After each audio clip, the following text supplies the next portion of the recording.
let's go ahead and talk about the strategic Bitcoin reserve that got established via the whitehouse.gov specifically, and what they announced on March 6th. And essentially, President Donald J. Trump signed an executive order to establish a strategic Bitcoin reserve and U.S. digital asset stockpile, positioning the United States as a leader among nations in government digital asset strategy. The order creates a strategic Bitcoin reserve that will treat Bitcoin as a reserve asset. The strategic Bitcoin reserve will be capitalized with Bitcoin owned by the Department of Treasury that was forfeited as part of a criminal or civil asset forfeiture proceeding. So essentially, all the crypto they stole from people that they called criminals, whether or not those people were actually criminals, they now have in the reserve for the United States. That's the way I see it. But, what am I to say? Who am I supposed to Am I supposed to determine who is and who is not a criminal based upon all of this? It's ridiculous. It is kind of funny that we saw the pardoning of the Silk Road creator, and then all of that Bitcoin that was confiscated from that pardon is now in a strategic reserve. So it's just, I don't know, not a big fan. But the United States will not sell Bitcoin deposited into the strategic Bitcoin reserve, which will be maintained as a store of reserve assets. The Secretaries of Treasury and Commerce are authorized to develop budget neutral strategies for acquiring additional Bitcoin, provided that those strategies impose no incremental costs on American taxpayers. It also established a U.S. digital asset stockpile consisting of digital assets other than Bitcoin owned by the Department of Treasury that was forfeited in criminal or civil asset forfeiture proceedings. The government will not acquire additional assets for the U.S. digital asset stockpile beyond those obtained through forfeiture proceedings. The Secretary of the Treasury may determine strategies for responsible stewardship, including potential sales from the U.S. digital asset stockpile. Agencies must provide a full accounting of their digital assets holdings to the Secretary of the Treasury and the President's Working Group on Digital Assets. We had been hearing about all of this here for a while now, so that is what the department's going to be doing. This order ensures a strategic approach to managing digital assets under U.S. control. So this is going to be addressing a crypto management gap. It says Bitcoin, the original cryptocurrency, is referred to as digital gold because of its scarcity and security, having never been hacked. Now, obviously, there's a big contention here, I think, with what the original purpose of Bitcoin was and what it is being slated as, especially as we see it with the strategic reserve. Bitcoin was supposed to be a peer-to-peer monetary system for users to transact without the interference of governments or banks. It was not intended at any point within its creation to be digital gold. And I'll show you guys here in a little bit a post from Satoshi himself addressing if this in particular is going to happen. That's very enlightening. But let's go ahead and get the rest of this out of the way. With a fixed supply of 21 million coins, there's a strategic advantage to being among the first nations to create a strategic Bitcoin reserve. The United States currently holds a significant amount of Bitcoin, but has not maximized its strategic position as a unique store of value in the global financial system.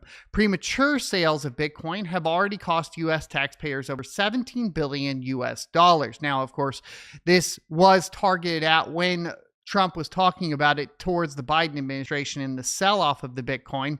And we have seen other Western nations such as Germany sell off a bunch of their Bitcoin, which was probably ill-advised, right? And thanks for the follow, IT Ninja. The executive order begins to resolve the current disjointed handling of cryptocurrencies seized through forfeiture by and scattered across various federal agencies. Currently, no clear policy exists for managing these assets, leading to a lack of accountability and inadequate exploration of options to centralize, secure, or maximize their value. taking affirmative steps to centralize ownership, control, and management of these assets within the federal government will ensure proper oversight, accurate tracking, and a cohesive approach to managing the government's cryptocurrency holdings. This move harnesses the power of digital assets for national prosperity rather than letting them languish in limbo. They go on to specify delivering on pledge to make America the crypto capital of the world. Now, chat is saying that is what kaspa is going to be. I highly disagree. It's still the same thing as Bitcoin as far as a decreasing supply and a maximum cap. It doesn't really matter if it's like Bitcoin or kaspa or anything that has basically a limited supply. The market's going to react to those things similarly, and it'll just be based purely off of demand. Each individual cryptocurrency is only based off of the demand for that cryptocurrency, and that's the way it is. The only ones that are outside of that, as far as like if you're talking about wanting an inflationary asset to mimic that of the dollar, then you would want to look at something like Dogecoin that actually doesn't have a decreasing block reward and is continuously inflationary with its consistent 2,500 block reward. So let's not just make shit up in chat. I'm so tired of that. I'm tired of people trying to pump their shit coin, okay? Look, we're talking about the original purpose of Bitcoin and cryptocurrencies in general. If they all act the same, there's not going to be a difference except for in the demand of that cryptocurrency. That's the only difference there, right? We can go into tech and all that for each individual one, but when we're talking about a strategic reserve, that's the concept we're talking about. We're not talking about XRP and kaspa versus, you know, Solana versus blah, blah, blah. We're talking about what they're doing here and how that goes against the actual Bitcoin white paper and why this doesn't actually, I think, won't be as successful as most people think it will be as far as number go up, right? And we're starting to see that too. So President Trump promised to make the United States the crypto capital of the world, emphasizing the need to embrace digital assets to drive economic growth and technological leadership. In his first week in office, President Trump signed an executive order to promote United States leadership in digital assets such as cryptocurrency.